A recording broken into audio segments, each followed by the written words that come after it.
बिस्मिल्लाहिर्रहमानिर्रहीम। अस्सलाम वालेकुम दोस्तों, कैसे हो आप सब? उम्मीद करता हूँ आप सब ठीक होंगे। Welcome to the channel literature coverage. आओ लिटरेचर पढ़े। दोस्तों, आज की इस वीडियो में हम लोग एक शॉर्ट स्टोरी कवर करने जा रहे हैं जिसका नाम है द ओवरकोट। दोस्तों, ये स्टोरी एक रशियन नॉवलिस्ट निकोलाई गोगोल ने लिखी थी। दोस्तों, इस शॉर्ट स्टोरी को रशियन लिटरेचर में एक बहुत ही बेस्ट शॉर्ट स्टोरी कहा जाता है। बड़ी सैड सी स्टोरी है ये।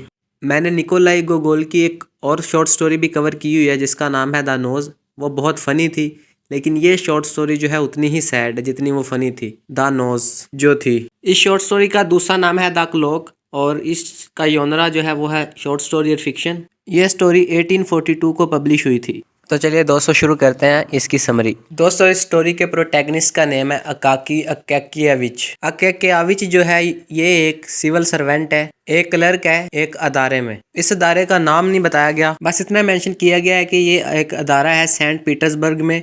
सेंट पीटर्सबर्ग रशिया में एक सिटी का नेम है और इस सिटी में एक डिपार्टमेंट में अकेकियाविच वर्क करता है। अकेकियाविच जो है इसकी जो पर्सनैलिटी है इतनी ज़्यादा अट्रैक्टिव नहीं है। इसका काम इतना है कि इसने जो डॉक्यूमेंट्स हैं ना, ऑफिशियल डॉक्यूमेंट्स, इनको कॉपी करना होता है। इसका कद छोटा है और ये गंजा है।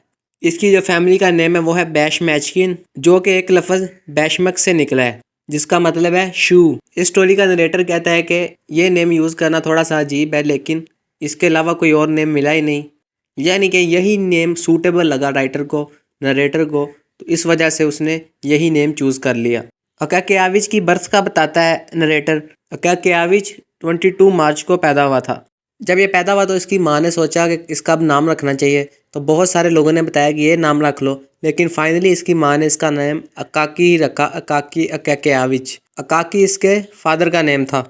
इसकी माँ के मुताबिक यही इसकी किस्मत है। क्रिसनिंग के टाइम पे अकेकियाविच ने अजीब सा मुंह बनाया था। जब ये प्रोसेस कर रहे थे ना, क्रिसनिंग यानी कि बैप्टाइज करने का प्रोसेस होता है। बच्चे को एक नेम दिया जाता है और उसको कहते हैं कि ये बच्चा पाक हो गया है क्रिश्चियंस के मुताबिक, यानी बच्चे को बैप्टाइज किया जाता है। तब अकेकियाविच ने मुंह बनाया जो इस बात की निशानी थी कि इसकी लाइफ डल गुजरेगी, नरेटर के मुताबिक या कह लें स्टोरी के मुताबिक।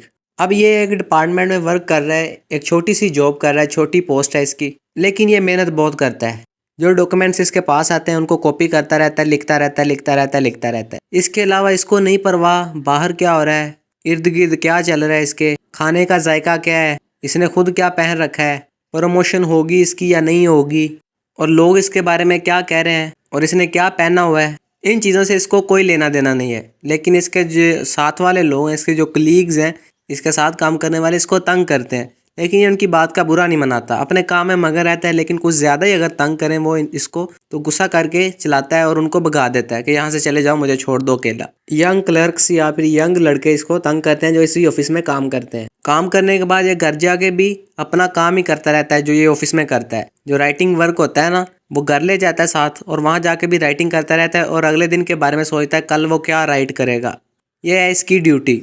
बहुत सारे डायरेक्टर्स चेंज हुए इसके डिपार्टमेंट पे, लेकिन अकेकियाविच सेम ही जगह पर काम करता है। मतलब इसकी पोस्ट नहीं बदली, इसकी प्रमोशन नहीं हुई, उसी जगह पर बैठकर, एक ही सेम जगह इसने बनाई, वहाँ बैठकर काम करता है और इस काम को ही अपनी पूरी ज़िंदगी बना लेता है। एक बार एक डायरेक्टर ने अकेकियाविच का हार्डवर्क देख के इसको कोई इनाम देने का सोचा, तो उसने अकेकियाविच को कहा कि एक डॉक्यूमेंट कॉपी कर दो, लेकिन उसमें थोड़ी सी चेंजेस कर देना। तो अकेकियाविच कंफ्यूज हो गया, उसने मना कर दिया इस काम से क्योंकि वो कर नहीं सकता था। तो उसके बाद किसी ने भी इसको नहीं पूछा, किसी भी डायरेक्टर ने अकेकियाविच को नहीं पूछा दोबारा प्रमोशन का या फिर रिवार्ड देने का। अकाकी ने आगे से कहा था ना कि कोई और डॉक्यूमेंट इसको दे दिया जाए कॉपी करने के लिए, लेकिन जो डायरेक्टर ने काम का होता है वो अकाकी नहीं कर पाता। तो इसके बाद इसको किसी ने प्रमोशन का नहीं पूछा, किसी भी डायरेक्टर ने। जिस टाइम पे इसके साथ वाले कलीग्स डिनर पार्टीज कर रहे होते थे, मज़े कर रहे होते थे, अकाकी जो है वो सुकून से बैठा ऑफिस में भी और घर में भी राइटिंग वाला काम ही किया जा रहा होता था। इस काम के अलावा, कॉपी करने के अलावा, राइटिंग के अलावा, ऑफिशियल डॉक्यूमेंट्स को कॉपी करने के अलावा कोई काम नहीं है अकाकी के पास। लेकिन ये अपनी लाइफ से बहुत खुश है। रशिया का जो नॉर्दर्न एरिया है ना, सेंट पीटर्सबर्ग, वहाँ पे रहने वाले गरीब लोगों के लिए, जो कि साल में सिर्फ 400 रूबल्स कमाते हैं, उनके लिए बड़ा मुश्किल है सर्दियों का महीना। सर्दी शुरू हो चुकी है और अब अकाकी को फिक्र लग गई है कि वो सर्दी से बचने के लिए कोई नया कोट ले। इसके पास एक पुराना कोट है जो कि फटा हुआ है और उसकी हालत बहुत ख़राब है। तो ये ओवरकोट जो जब पहन के जाता है ना ऑफिस में, तो इसके साथ वाले इस पर बहुत ज़्यादा कमेंट करते हैं, इसको बहुत ज़्यादा तंग करते हैं, इसका मजाक बनाते हैं। तो ये क्या करता है, काकी अपना ओवरकोट लेके एक दर्जी के पास चला जाता है, एक टेलर के पास चला जाता है जिसका नाम है पेट्रोविच। पेट्रोविच जो है वो एक अच्छा दर्जी है, लेकिन वो बहुत ज़्यादा शराब पीता है, शराबी है। अकाकी क्या करता है, अपना पतला सा फटा हुआ एक बदसूरत सा कोट ओवरकोट जिसके पास है वो लेके पेट्रोविच के पास चला जाता है और देखता है कि पेट्रोविच गुस्से से सुई में धागा डालने की कोशिश कर रहा है। टेलर पेट्रोविच जो है ना, जब इसने शराब पी होती है बहुत ज़्यादा, तो ये अपना काम करने का जो बिल है ना, काम करने के जो पैसे हैं वो कम लेता है। लेकिन जब ये सही हालत में होता है, इसने शराब नहीं पी होती, तो ये पूरे पूरे पैसे लेता है और ज़्यादा पैसे लेता है। लेकिन जब अपने कस्टमर्स से, तो अकाकी आके देखता है कि पेट्रोविच जो है वो सही हालत में है, इसने शराब नहीं पी हुई, तो अब ये कुछ ज़्यादा फ़ायदा नहीं होगा अकाकी का यहाँ पे, यानी कि पूरे पूरे पैसे लेगा पेट्रोविच जो है। पेट्रोविच इसका कोट लेता है फिर और देखता है, उसको एग्जामिन करता है। अकाकी कोई बात बोलने लगता है, लेकिन उससे वो फिक्रा भी पूरा नहीं होता, इतना कन्फ्यूज़ हो जाता है अकाकी। एग्जामिनेशन के बाद पेट्रोविच अकाकी को बताता है कि तुम्हारा कोट रिपेयर नहीं हो सकता, तुम्हें अब एक नया कोट लेना चाहिए और नया कोट 150 रूबल्स में तैयार होगा। अकाकी ये बात सुन के घबरा जाता है, बहुत परेशान हो जाता है, क्योंकि उसके पास तो इतने पैसे नहीं है। वो सोचता है मेरे पास इतने पैसे नहीं है, मैं कहाँ से इतने पैसे लाऊंगा इस कोट के लिए, नए ओवर कोट के लिए मैं कहाँ से रकम का इंतज़ाम करूंगा। तो अकाकी अपने घर चला जाता है। पहले वो अजीब सी हालत में होता है ना, रकम का सुन के और ओवर कोट के बारे में सोच के, तो गलत डायरेक्शन में चला जाता है और उसके बाद अपने घर चला जाता है। फाइनली ये घर पहुँच जाता है और उसके बाद संडे वाले दिन ये दोबारा से पेट्रोविच के पास जाता है और उसको 10 कोपेक्स देता है। कोपेक बहुत छोटा पार्ट है रूबल का, अगर रूबल्स के 100 हिस्से किए जाएं तो कोपेक उसका एक हिस्सा बनता है। अकाकी 10 कोपेक्स देता है और कहता है कि कोट पुराना ओवर कोट ही ठीक कर दो, नया ओवर कोट लेने के पैसे जो नहीं है ना इसके पास। फिर अकाकी सोचता है कि वो पेट्रोविच को कम से कम 80 रूबल्स में एक नया ओवर कोट बनाने पर राज़ी कर सकता है, लेकिन उसके पास सिर्फ 40 रूबल्स ही होते हैं फ़िलहाल अकाकी के पास। तो वो सोचता है कि बाकी 40 कहाँ से आएंगे 40 रूबल्स। अगर बॉस इस क्रिसमस पे कोई क्रिसमस बोनस दे दे और 40 रूबल वहाँ से मिल जाए तो हो सकता है पैसे पूरे हो जाएं। लेकिन लोगों का कर्ज भी तो देना है ना अकाकी ने। कितने बुरे हालात हैं ना दोस्तों, उसके पास एक ओवरकोट, नया ओवरकोट लेने के पैसे नहीं है। बस यही सोचता है कि 40-50 रूबल्स अगर क्रिसमस बोनस मिल जाए बॉस की तरफ से तो हो सकता है ये नया ओवरकोट खरीद ले। फिर अकाकी एक और काम करता है पैसे जोड़ने के लिए। ये रातों को भूखा रहना शुरू कर देता है, चाय पीनी छोड़ देता है, कैंडल जलानी छोड़ देता है, यानी कि मोमबत्ती जलानी भी इसने छोड़ दी है सिर्फ पैसे बचाने के लिए, नए ओवरकोट के। जूतों के बगैर चलता है। दोस्तों कितनी मुश्किल से गुजारा होता होगा ना, भूखे रहना और एक ओवरकोट के लिए पैसे जमा करना। फिर खुशकिस्मती से क्या होता है कि जो डिपार्टमेंट का हेड होता है ना, वो 60 रूबल्स का बोनस देता है अकाकी को। बाकी ये पैसे अपनी सेविंग्स में से जोड़ता है और 80 रूबल्स पूरे हो जाते हैं। फिर पेट्रोविच और अकाकी मार्केट में जाते हैं, वहाँ पे ज़रूरी सामान लेते हैं ओवरकोट बनाने के लिए, जो सामान चाहिए होता है वो लेते हैं। कपड़ा लेते हैं अच्छा सा और अच्छी सी फर लेते हैं, अच्छी कीमत पे लेते हैं, जितने को इनके पास पैसे होते हैं। इसके बाद पेट्रोविच 2 हफ्ते तक काम करता है लगातार ओवरकोट बनाने में और फिर ओवरकोट बन के तैयार हो जाता है। 12 रूबल्स रकम चार्ज करता है पेट्रोविच अकाकी को, जो कि पेट्रोविच ने अपनी तरफ से कम कीमत लगाई होती है। अपनी फ़ीस जो है को ओवरकोट बनाने के पैसे जो हैं वो 12 रूबल्स लेता है।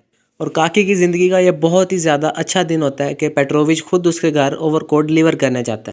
पेट्रोविच जाकर फिर अकाकी को अपना काम दिखाता है, अपना हुनर दिखाता है, वो ओवरकोट दिखाता है और इसको पहनाता है, तो अकाकी को वो कोट पूरा आ जाता है।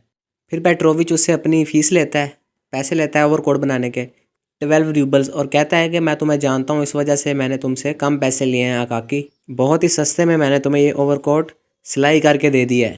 फिर अकाकियाविच थैंक यू बोलता है पेट्रोविच को और अपने काम पर चला जाता है। लेकिन पेट्रोविच उसका पीछा करता है, पीछे से देखता है कि कोट कैसा लग रहा है अकाकी के ऊपर। फिर पेट्रोविच भाग के आगे चला जाता है दूसरी गली में, सामने से ये झलक देखने के लिए कि सामने से कैसा कोट लग रहा है अकाकी पर। जब अकाकी ऑफिस जाता है ना, तो सब लोग देख के हैरान रह जाता है कि अकाकी ने नया ओवरकोट ले लिया है। ये वो टाइम था जब फुल सर्दी स्टार्ट हो गई है और ओवरकोट टाइम पर पहुंच गया। सेंट पीटर्सबर्ग में अब बहुत ज़्यादा सर्दी पड़ रही है, तो सब लोग अकाकी को बोलते हैं कि यार पार्टी तो बनती है ना, अब नया ओवरकोट लिया है तुमने। अकाकी थोड़ा सा शर्मिंदा हो जाता है कि वो पार्टी कैसे देगा इन सबको। तो वहाँ एक असिस्टेंट हेड क्लर्क होता है, वो सबको कहता है कि मैं तुम लोगों को पार्टी दूंगा, आज की चाय मेरी तरफ से। सब लोग फोर्स करते हैं अकाकी को कि वो भी पार्टी में आए। फिर अकाकी घर चला जाता है अपने पुराने ओवरकोट को और नए ओवरकोट को कंपेयर करता है और हंसता है। आज के दिन वो राइटिंग करने का, कॉपिंग करने का काम नहीं करता, बल्कि वो रेस्ट करता है। और जब शाम होती है तो वो अपना ओवरकोट पहन के पार्टी में चला जाता है। जो असिस्टेंट हेड क्लर्क है वो काफ़ी अमीर है। ये नहीं बताया जाता कि वो कहाँ रहता है, शहर के किस हिस्से में, लेकिन जिस हिस्से में रहता है ना वो हिस्सा काफ़ी अमीर लोगों का है। मतलब वहाँ रोशनियाँ ही रोशनियाँ हैं, अमीर लोग रहते हैं। अकाकी के नेबरहुड में लाइट नहीं होती, इतनी डिम सी लाइट होती है, तो ये वहाँ से निकल के रोशनियों वाले हिस्से में यानी कि असिस्टेंट हेड क्लर्क के घर की तरफ चल पड़ता है, जो कि अकाकी के घर से थोड़ा ही दूर होता है। अकाकी बहुत सालों के बाद रात को बाहर निकला था, तो ये रोशनियाँ देखता है, दुकानें देखता है, तो बहुत खुश होता है। फिर ये असिस्टेंट हेड क्लर्क के घर चला जाता है। वहाँ पे जाता है तो वहाँ पे कार्ड्स टेबल्स लगे होते हैं, वहाँ पे कुर्सियाँ लगी होती हैं, बहुत सारे लोग होते हैं, इसके दोस्त होते हैं, इसके कलीग्स होते हैं मतलब। तो ये वहाँ जाता है तो कंफ्यूज सा हो जाता है, तो इसके कलीग्स आते हैं और इसको अपने साथ ले चलते हैं और सब लोग इसकी ओवरकोट को दोबारा से देखते हैं और इसकी बहुत ज़्यादा तारीफ़ करते हैं, तो ये बहुत खुश होता है। इसके बाद इसके दोस्त जो हैं वो कार्ड्स गेम खेलने चले जाते हैं और ये फिर से अकेला रह जाता है। लेकिन जब ये अकेला बैठा था तो इसके दोस्त दोबारा से आते हैं और इसको एक शैम्पेन पिलाते हैं। ड्रिंक पीने के बाद थोड़ा सा अच्छा फील करता है अकाकी जो है। उसके बाद ये सोचता है काफ़ी रात हो चुकी है, घर जाना चाहिए। तो ये अपना ओवरकोट पकड़ता है, उसको पहनता है, साफ़ करता है और घर की तरफ निकल पड़ता है। जब बाहर जाता है तो फिर वापस अपने घर जा रहा है ना, जब ये पैदल ही, तो वहाँ पे बहुत ज़्यादा अंधेरा होता है। हमने अभी कुछ देर पहले पढ़ा है कि जहाँ पे ये रहता है, जिस इलाके में, वहाँ पे अंधेरा ही अंधेरा होता है रात के टाइम। तो ये डर सा जाता है इस अंधेरे में, सोचता है कि जल्दी जल्दी अभी अपने घर पहुँच जाए। थोड़ा सा आगे जाता है कि दो दाढ़ी वाले बंदे होते हैं, इसको रोक लेते हैं। ये चोर होते हैं। इनमें से एक इसका ओवरकोट पकड़ लेता है और ये चिल्लाने की कोशिश करता है, लेकिन दूसरा चोर कहता है मैं तुम्हें मारूंगा अगर तुम चिल्लाए। तो ये नहीं चिल्लाता और बेहोश सा हो जाता है। चोर इसका ओवरकोट लेके भाग जाते हैं। तो फिर ये उठ के जाता है, वहाँ पे एक वॉचमैन होता है। तो वॉचमैन को कहता है कि तुम सारी रॉबरी देख रहे थे, तुमने हेल्प क्यों नहीं की मेरी। तो वॉचमैन कहता है मुझे तो लगा था कि ये आपस में दोस्त हैं ये दो आदमी, इस वजह से मैं नहीं आया मदद करने, मुझे पता ही नहीं चला। तुम जाके ना पुलिस को बताओ, अकाकी को ये बोलता है वॉचमैन जो है। उसके बाद अकाकी घर चला जाता है अपने। इतनी सर्दी पड़ रही होती है, बर्फ़ वाला मौसम होता है, स्नो पड़ रही होती है। तो जब जाता है अपने घर तो इसकी लैंडलेडी दरवाज़ा खोलती है। वो हैरान रह जाती है इसकी हालत देख के। तो जब ये सारी स्टोरी सुनती है अकाकी एविज की, तो कहती है कि अकाकी को डिस्ट्रिक्ट पुलिस सुपरिटेंडेंट के पास जाना चाहिए। वो एक अच्छा आदमी है लैंडलेडी के मुताबिक, क्योंकि वो हर एक से हंस के मिलता है और चर्च भी जाता है। तो अकाकी क्या करता है, अपने कमरे में चला जाता है। अगली सुबह जाता है ये सुपरिटेंडेंट के घर। वहाँ जाके पता चलता है कि सुपरिटेंडेंट साहब सो रहे हैं, तो ये इंतज़ार करने लग जाता है। 10 बजे पता चलता है कि अभी तक वो सो ही रहे हैं, उठे नहीं हैं। तो 11 बजे इसको बताया जाता है कि सुपरिटेंडेंट घर पे ही नहीं है। अकाकी दरअसल अपने चोरी हुए ओवरकोट की कंप्लेंट करना चाहता है सुपरिटेंडेंट को। तो वो फिर घर चला जाता है और शाम को दोबारा से जाता है सुपरिटेंडेंट के घर उससे मिलने। लेकिन वहाँ पे क्लर्क इसको अंदर जाने की इजाज़त नहीं देते। फिर ये बहाना करता है कि ये एक गवर्नमेंट डिपार्टमेंट से आया है और कोई ज़रूरी बात करनी है, तो फिर इसको क्लर्क अंदर जाने देते हैं। जब सुपरिटेंडेंट इसकी बात सुनता है तो इसकी हेल्प करने की बजाय और जो रॉबरी हुई है उस पर फोकस करने की बजाय अकाकी से सवाल करने शुरू कर देता है। अकाकी बेचारा परेशान हो जाता है, उदास हो जाता है और सुपरिटेंडेंट के रूम से उठ के चला जाता है बिना कोई हेल्प लिए। इसके डिपार्टमेंट के लोगों को जब पता चलता है कि अकाकी का ओवरकोट चोरों ने चोरी कर लिया है, तो उन सबको भी बड़ा दुख होता है। ये बात पूरे डिपार्टमेंट में फैल जाती है। तो डिपार्टमेंट वाले दोस्त इसके क्या करते हैं, इसकी हेल्प करते हैं, इसको कुछ पैसे देते हैं और इसको एक मशवरा देते हैं कि एक पर्सन है जिसको द इम्पोर्टेंट पर्सन कहा गया है इस शॉर्ट स्टोरी में। अकाकी को कहते हैं कि तुम इस पर्सन के पास जाओ, हो सकता है ये तुम्हारी हेल्प करे। तो अकाकी उस पर्सन से, इम्पोर्टेंट पर्सन से मिलने जाता है। लेकिन जो इम्पोर्टेंट पर्सन है उसमें बहुत ज़्यादा गुरूर है। अपने से नीचे वाले लोगों से ये बात नहीं करता। ये समझता है कि इसकी रेपुटेशन ना ख़राब हो जाए इससे नीचे वाले लोगों के साथ बात करने की वजह से। यानी कि जो मिडिल क्लास से नीचे लोग हैं ना, उनसे ये अच्छी तरह से बात नहीं करता, या मिडिल क्लास वाले लोग जो भी हैं उनसे इसका बिहेव ठीक नहीं है। लेकिन जैसे ही ये अपर क्लास लोगों से या इससे बड़े रैंक वाले लोगों से बात करता है तो ये कंफ्यूज हो जाता है।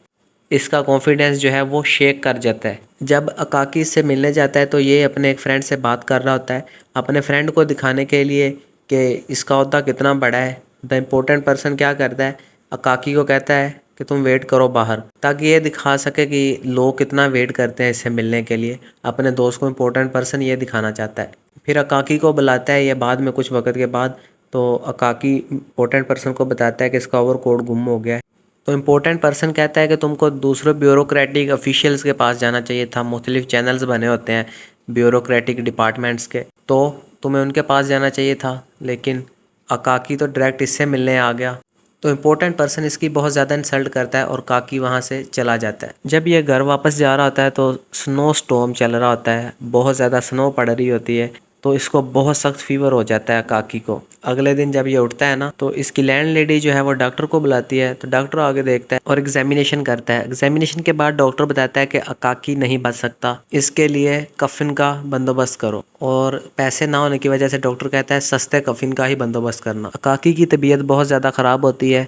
कभी वो ओवरकोट के बारे में सोचता है, उसको ओवरकोट नज़र आता है, कभी उसको पेट्रोविच नज़र आता है, और कभी वो इम्पोर्टेंट पर्सन को सॉरी बोलता है और बाद में गालियां देनी शुरू कर देता है उसको। फिर क्या, अकाकी मर जाता है। इसके डिपार्टमेंट वाले इसका पता करते हैं। जब उनको पता चलता है कि अकाकी मर गया है तो इसकी जगह पे एक नया पर्सन हायर कर लेते हैं वो लोग। सेंट पीटर्सबर्ग सिटी वैसे ही चल रहा है, किसी को कोई फ़र्क नहीं पड़ता अकाकी के मरने से, और ना ही किसी को फ़र्क पड़ा है। अकाकी का कोई वारिस नहीं है और ना ही इसके पास कोई इतनी जायदाद थी जो ये छोड़ता मरने के बाद।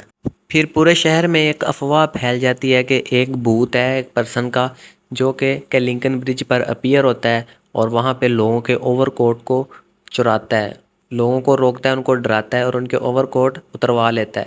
एक ऑफिशियल देखता है इसके डिपार्टमेंट का, तो वो पहचान जाता है कि ये तो अकाकी अकाकेविच है। फिर क्या, पुलिस के पास ये खबर पहुंचती है तो पुलिस वाले इस भूत को पकड़ लेते हैं। तो एक पुलिस वाला जो होता है ना इनमें, जिन्होंने इसको पकड़ा होता है अकाकी को, वो स्नफ़ करने लग जाता है एक पुलिस वाला, और दूसरे दो पुलिस वाले इसको पकड़ लेते हैं भूत को। तो जैसे ही वो अपना स्नफ़ बॉक्स खोलता है ना स्नफ़ करने के लिए, तो अकाकी क्या करता है, वो पाउडर पुलिस वालों की तीनों की आंखों में डाल देता है और गायब हो जाता है।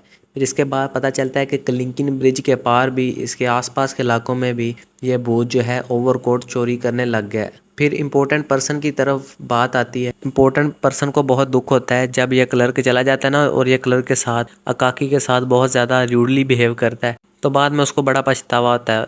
वो अकाकी के घर एक आदमी भी भेजता है ये जानने के लिए कि वो इसकी हेल्प कर सकता है या नहीं, क्या अकाकी को कोई हेल्प चाहिए या नहीं चाहिए। तो इसको पता चलता है कि वो मर गया है। इम्पोर्टेंट पर्सन को ये बात पता चलती है तो वो फिर और ज़्यादा दुखी हो जाता है कि उसने इतना बुरा बिहेव क्यों किया। फिर इम्पोर्टेंट पर्सन एक अपने दोस्त की पार्टी में जाता है सिर्फ इसलिए ताकि वो अपना ध्यान हटा सके अकाकी के ख्यालों से। तो पार्टी के बाद वो अपनी फ़ीमेल फ्रेंड, अपनी गर्लफ्रेंड से मिलने जा रहा होता है एक कैरियज में बैठ के। इसके बीवी बच्चे भी हैं लेकिन फिर भी इसकी गर्लफ्रेंड भी है। तो क्या होता है, अकाकी का जो भूत होता है ना वो इसके कैरियज में भी आ जाता है, और जब ये पीछे मुड़ के देखता है कि इसके कॉलर पर किसी ने हाथ रखा है, तो इम्पोर्टेंट पर्सन देखता है कि अकाकी अकाकेविच का भूत होता है। वो अपना मुंह खोलता है, उसके मुंह से बदबू सी आती है अकाकी के मुंह से, अकाकी के भूत के मुंह से। तो अकाकी का भूत कहता है कि मुझे अपना ओवरकोट दे दो। तो इम्पोर्टेंट पर्सन अपना ओवरकोट उतार देता है और वो ओवरकोट लेके चला जाता है अकाकी, और इम्पोर्टेंट पर्सन बहुत ज़्यादा डर जाता है। कैरेज वाले को कहता है कि जल्दी से मुझे घर पहुंचा दो। तो कैरेज वाला इसको घर पहुंचा देता है। सुबह उठता है जब इम्पोर्टेंट पर्सन, तो उसकी बेटी उसको कहती है कि आपका चेहरा बहुत जर्द हुआ पड़ा है। इम्पोर्टेंट पर्सन किसी बात का जवाब नहीं देता, और जो भूत होता है ना अकाकी का, वो भी जर्द रंग का, पेल कलर का होता है। फिर इसके बाद इम्पोर्टेंट पर्सन जो होता है वो अपने से नीचे वाले लोगों के साथ, जो इसके अंडर काम करते हैं, उन सब से अच्छे तरह से बात करता है, उनकी रिस्पेक्ट करता है सबकी। फिर अकाकी का भूत कहीं भी नज़र नहीं आता। फिर एक वाक़या होता है, कोलमना एक जगह का नेम है, वहाँ पे एक वॉचमैन एक भूत को देखता है घर के पीछे से निकलते हुए। तो वॉचमैन उस भूत को अरेस्ट करने की हिम्मत नहीं करता, बल्कि उस भूत का पीछा करना शुरू कर देता है। तो भूत आगे जाके रुक जाता है और पीछे मुड़ के देखता है। फिर इस वॉचमैन से पूछता है वो भूत के तुम्हें क्या चाहिए। तो जो वॉचमैन होता है वो डर के भाग जाता है। ये भूत जो है बहुत बड़ा हो चुका है, और ये भूत अकाकी का ही होता है जिसने अब बड़ी बड़ी मूछें रख ली हैं। और फिर ये ओबू खोफ ब्रिज की तरफ चला जाता है ये भूत अकाकी का, और इसके साथ ही ये शॉर्ट स्टोरी एंड हो जाती है। उम्मीद करता हूँ आप लोगों को समझ आई होगी दोस्तों। आज की वीडियो में बस इतना ही।